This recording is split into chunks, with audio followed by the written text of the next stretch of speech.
परिभवग्नमभीष्टदोहम्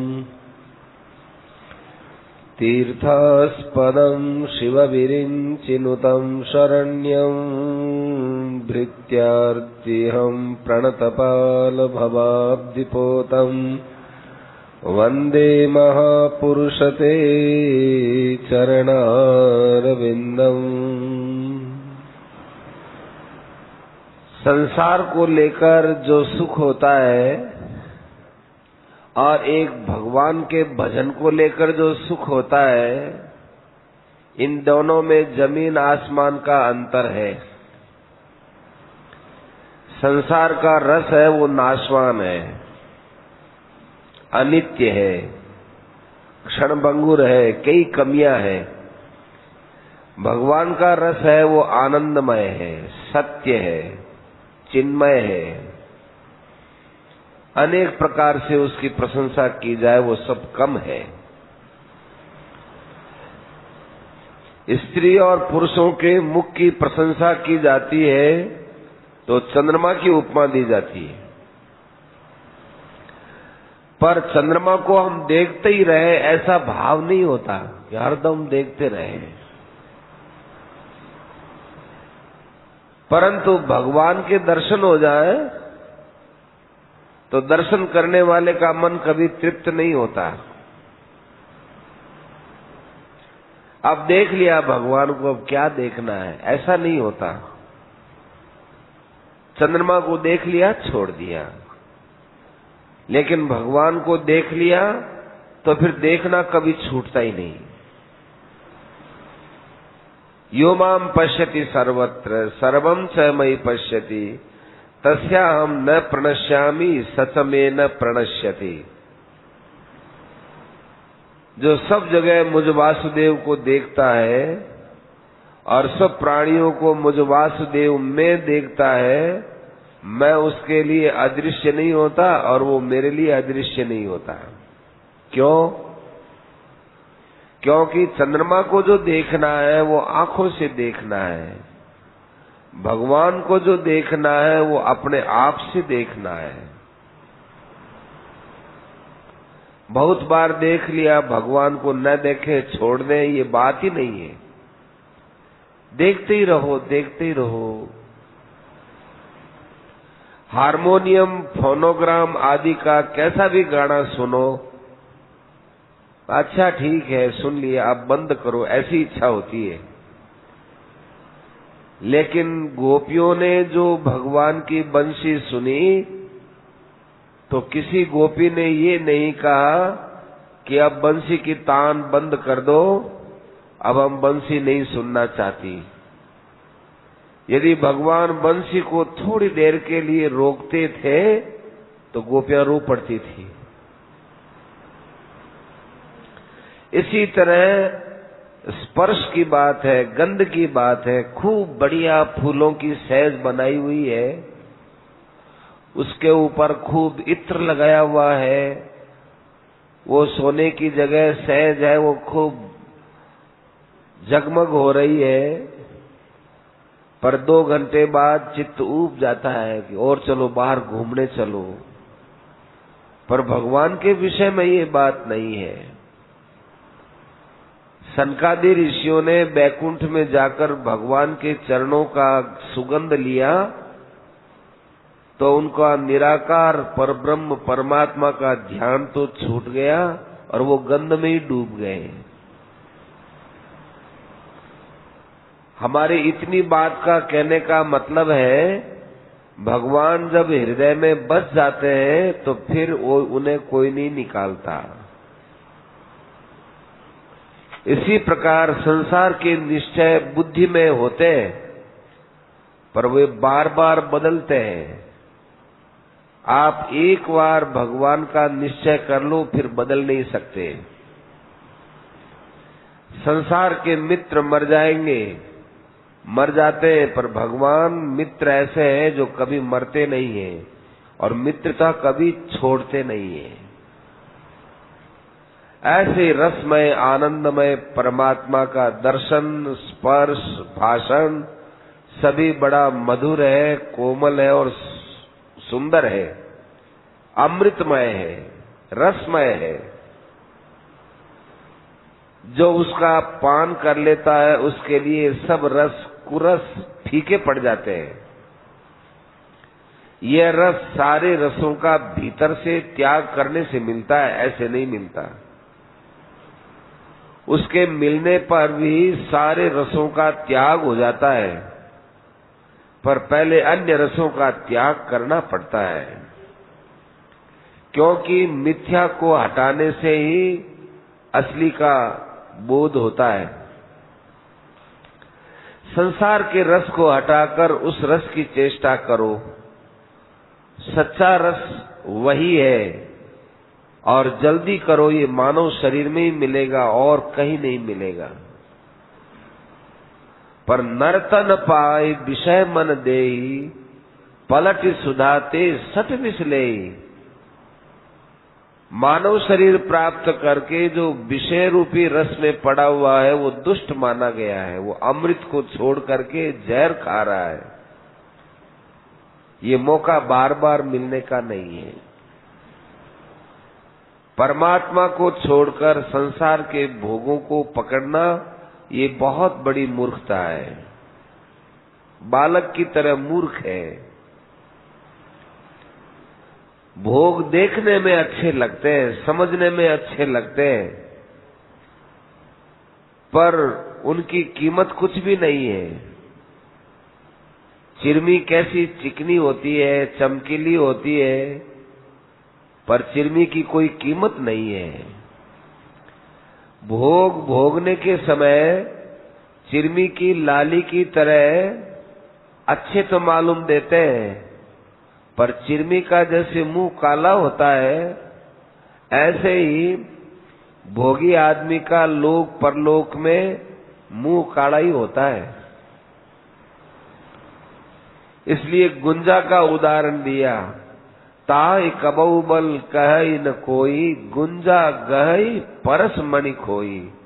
परस को छोड़ करके और गुंजा को पकड़ने के समान भगवान को छोड़ करके संसार को पकड़ना है। अतः संसार के विषयों को गुंजा के समान समझकर छोड़े और परमात्मा का रस ग्रहण करे। ये असली रस है, सार है। ये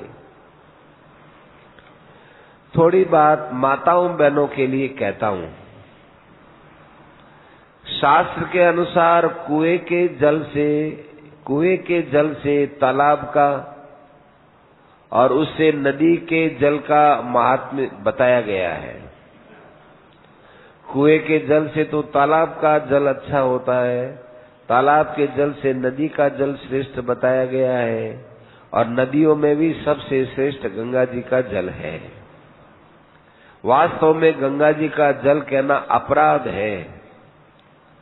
इसके दर्शन से भी पाप का नाश होता है, फिर स्नान की तो बात ही क्या है। मरते समय तुलसी और गंगा जल देने से कल्याण होता है। पर ध्यान देना, इतना होते हुए भी स्त्रियों के लिए पति के चरणों का जल गंगा जल से भी बढ़कर है।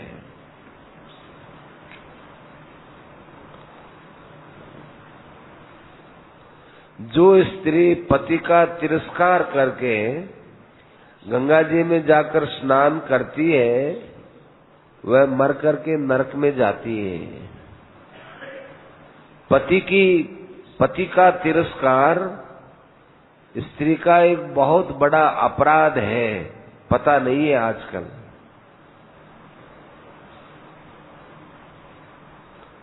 पति यदि जाने की आज्ञा भी दे दे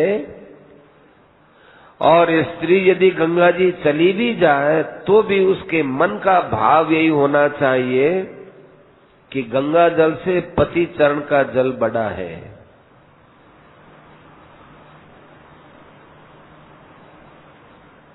गंगा जी भगवान का चरण है, ये तो बात हम शास्त्रों से सुनते हैं, पर पति है उसके लिए तो सुनने की बात नहीं, वो तो साक्षात नारायण के स्वरूप ही है। स्त्री के लिए पतिव्रत धर्म से बढ़कर और कोई बड़ी चीज, बड़ा धर्म है ही नहीं। पतिव्रत धर्म है, ये महात्मा से भी बढ़कर है।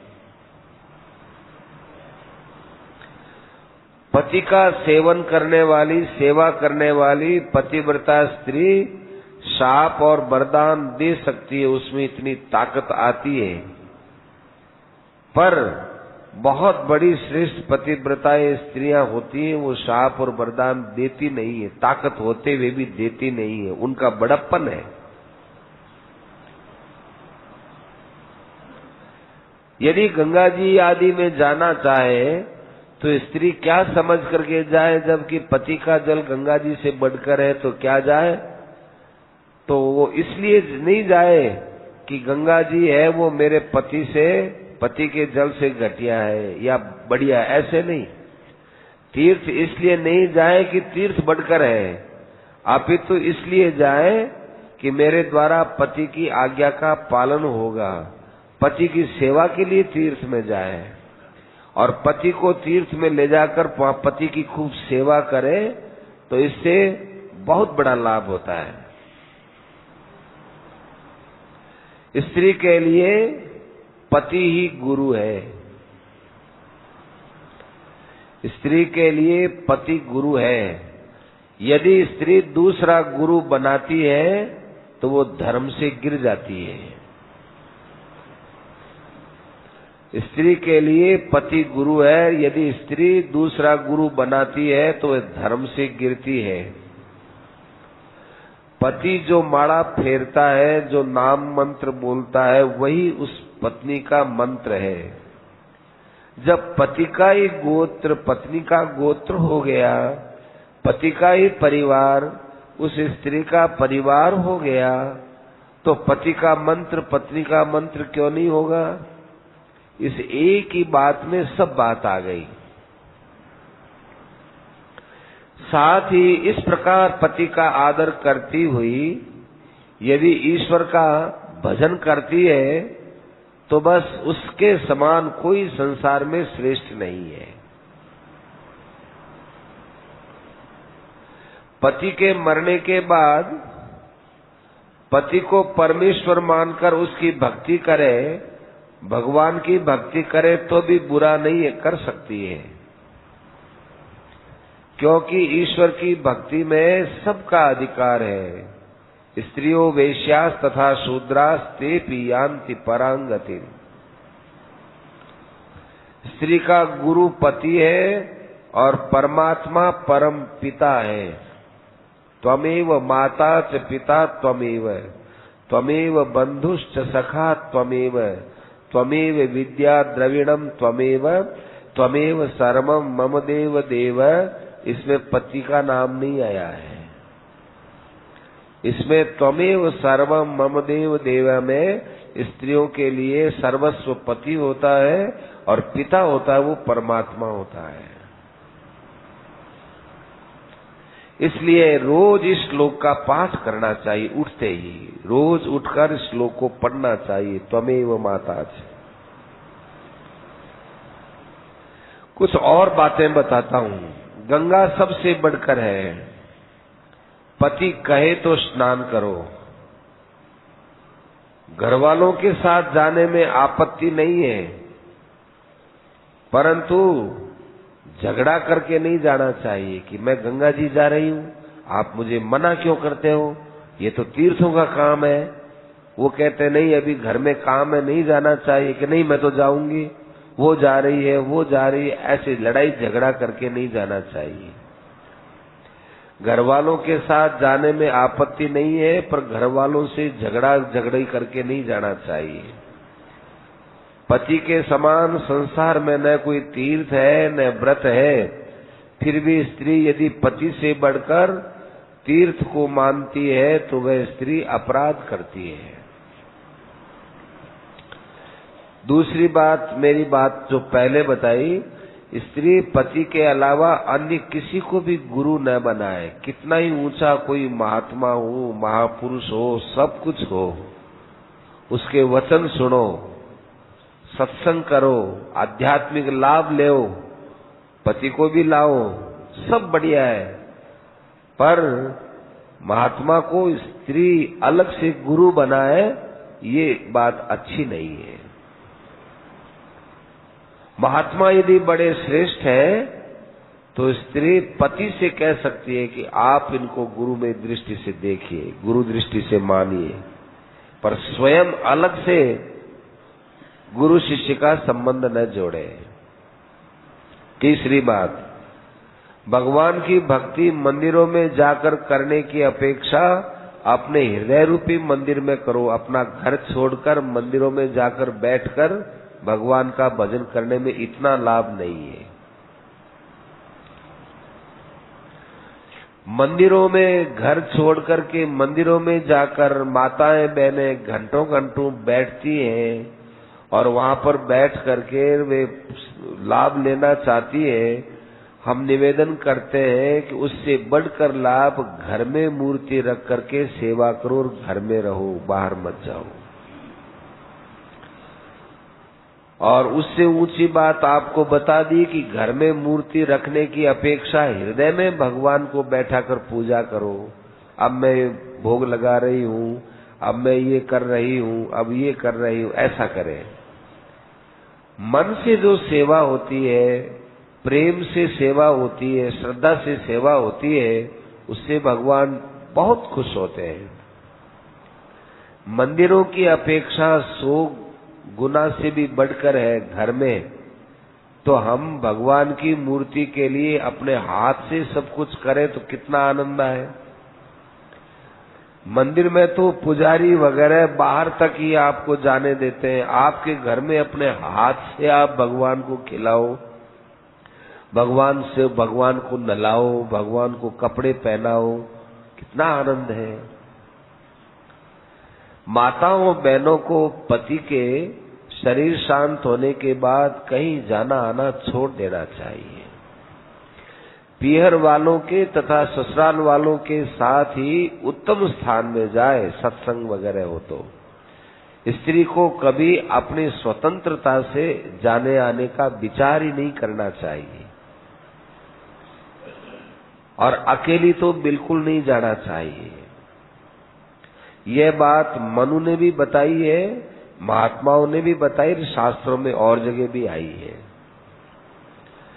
पुरुषों के लिए बताया है कि वे कोई धार्मिक काम करें तो माता पिता से पूछ कर तो जरूर करें, पर स्त्रियों के लिए तो इससे भी बढ़कर बात बतलाई कि वे अकेली कहीं नहीं जाएं, घर वालों के साथ जाएं। पुरुष को कहीं जाना हो तो माँ बाप से पूछ करके जाओ, लेकिन स्त्रियां तो माँ बाप से पूछ कर क्या, बिल्कुल पूछना भी नहीं चाहिए कि मैं अकेली चली जाऊं क्या, ऐसा पूछना भी नहीं चाहिए। अकेली जाने की तो बात दूसरी, पूछना भी नहीं चाहिए, बात ही मन में नहीं आनी चाहिए। जावे तो अपने घर वालों के सबके साथ जाए। पति गंगा भेजे तो रोती हुई जानी चाहिए। रोती हुई का अर्थ यूं रोना ये नहीं, अंदर से दुखी होती हुई, अरे पति मुझे गंगा जी की तरफ क्यों भेज रहे हैं, मेरी पति में कोई श्रद्धा में कमी आ गई क्या, इसलिए मुझे गंगा जी भेज रहे हैं, मुझे घर में क्यों नहीं रख रहे हैं, जाने की क्यों आज्ञा दी। ऐसे मन में कुढ़न होनी चाहिए यदि पति गंगा जी की तरफ भेजता है तो।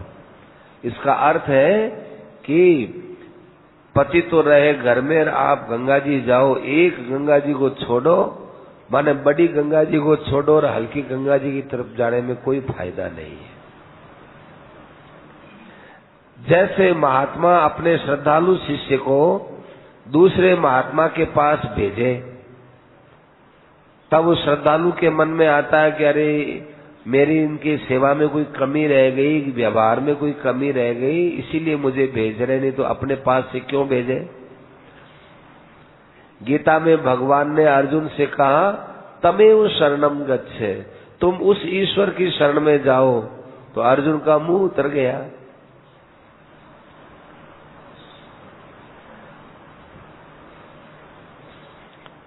अर्जुन की दशा देखकर भगवान ने कहा, मन मनाओ, तुम मेरी तरफ आओ, मदयाजी मेरा पूजन करो, माम नमस्कुरु मुझे प्रणाम करो, तुम मुझे प्राप्त हो जाओगे।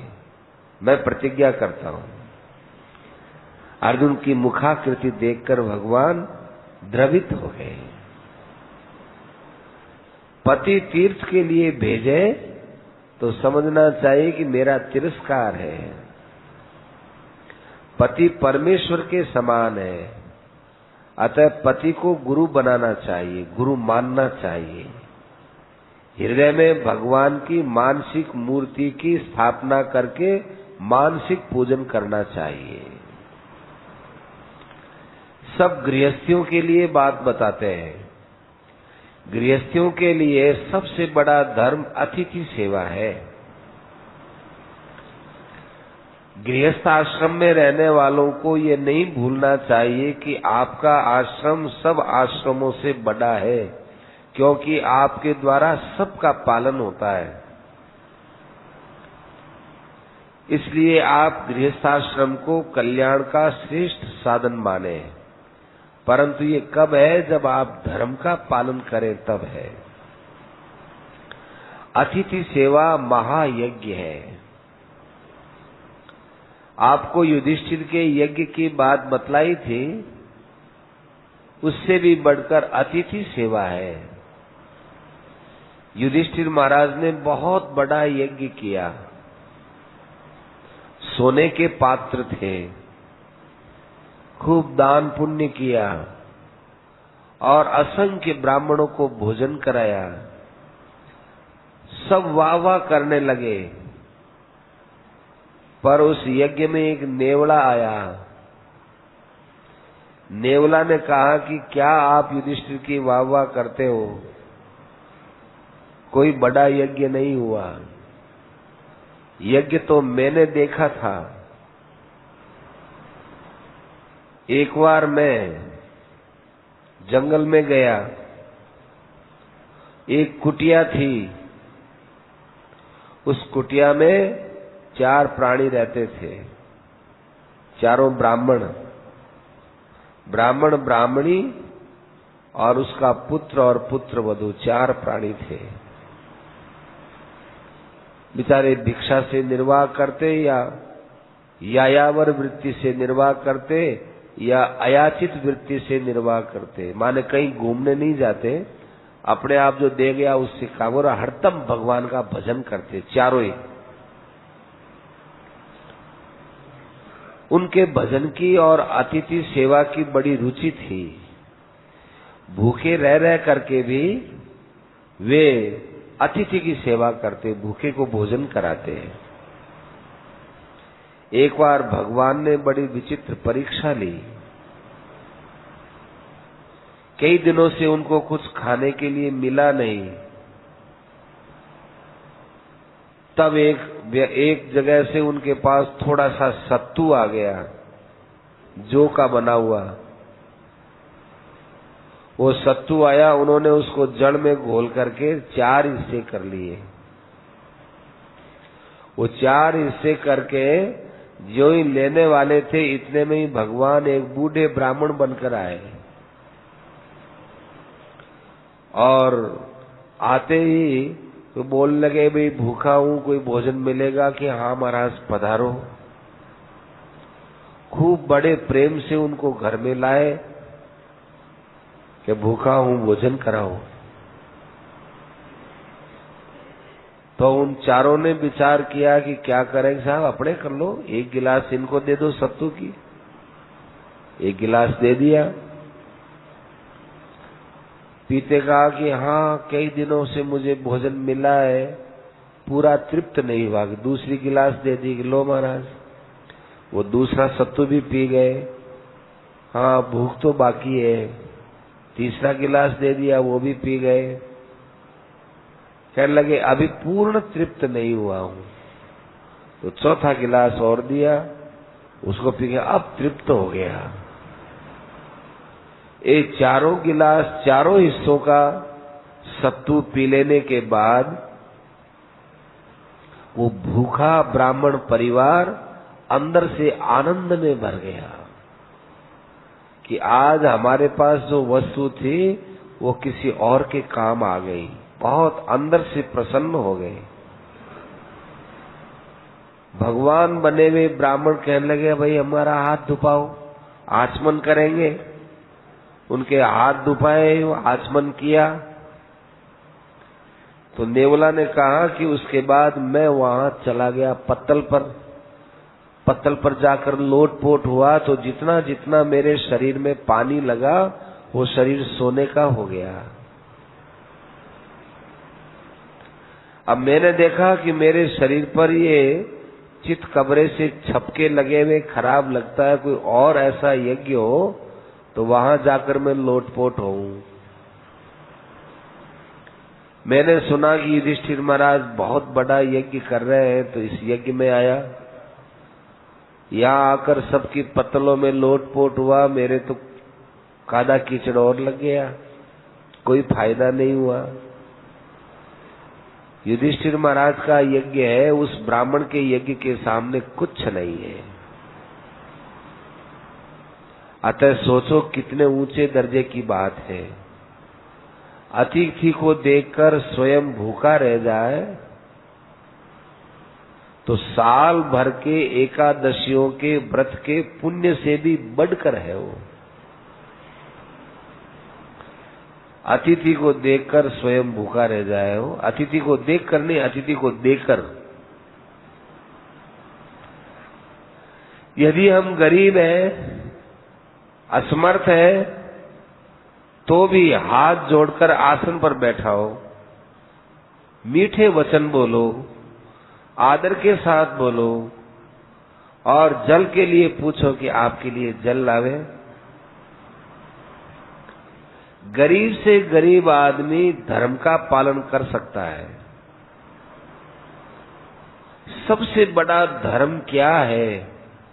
सबसे बड़ा धर्म भगवान की शरण है। वेद, गीता, रामायण, महाभारत सब में भगवान के शरण की महिमा है। जिसमें भगवान की महिमा न हो वो शास्त्र किस बात का? इसलिए भगवान के शरण होकर धर्म का पालन करो। ये गृहस्थ का सबसे ऊंचा काम है। केवल भगवान के जप से ही ब्राह्मण कल्याण को प्राप्त कर लेता है। नाम और नामी में कोई अंतर नहीं है, बल्कि नाम बड़ा है। इसलिए भगवान के नाम में और ध्यान में जुट जाना चाहिए। हम तो और रहस्य की बात कहते हैं कि तीर्थों में जाने के लिए आप लोग बड़ा प्रयास करते हो, इससे बढ़कर अपने घर में बैठकर भगवान का भजन ध्यान करो। भजन ध्यान तो करते नहीं है, और तीर्थों में घूम करके अपने को खुशनुमा मानते हैं कि हम तीर्थ कर आए। तो हमारी दृष्टि में वो कुछ नहीं हुआ। और जिसने एक क्षण भी भगवान का ध्यान कर लिया, उसके सारे तीर्थ हो गए, सब यज्ञ हो गए, सब दान पुण्य कर लिया। भगवान के ध्यान के समान क्या कोई तीर्थ हो सकता है? ये बात समझ में आ जाए तो ठीक है। अन्यथा मूर्खों का सरदार कहलाओगे। वेद पढ़ने से भगवान के दर्शन नहीं होते। दान देने से, तपस्या से, पंच यज्ञ से, पूजा से, तीर्थ व्रत से, उपवास से भगवान नहीं मिलते। गीता में कहीं नहीं कहा उस तीर्थ में जाकर आओ तब मैं तुमको मिलूंगा, ऐसा कहीं नहीं कहा। अमुक वस्तु का दान करो, ये उससे मैं मिलूंगा, ये नहीं कहा। इतने दिन तक तपस्या करो, ये नहीं कहा। भगवान ने कहा भक्त्या त्वनन्यया शक्य अहम एवं विधोर्जुन। हे अर्जुन, मैं तो अनन्य भक्ति से प्रसन्न होता हूं। जो अनन्य भक्ति करता है उसके सामने मैं चतुर्भुज रूप से प्रकट हो सकता हूं, उसको तत्व का ज्ञान करा सकता हूं, और उसकी दृष्टि ऐसी बना सकता हूं कि सब कुछ परब्रह्म परमात्ममय है। भगवान के लिए जो कर्म करता है, भगवान की भक्ति करता है, आसक्ति का त्याग करता है, सब प्राणियों से निर्वैर होता है, वो वास्तव में भगवान को ही प्राप्त होता है, इसमें संदेह नहीं है। इसलिए सब प्रपंचों के जाल से हट करके एकमात्र मेरी भक्ति में लग जाना चाहिए।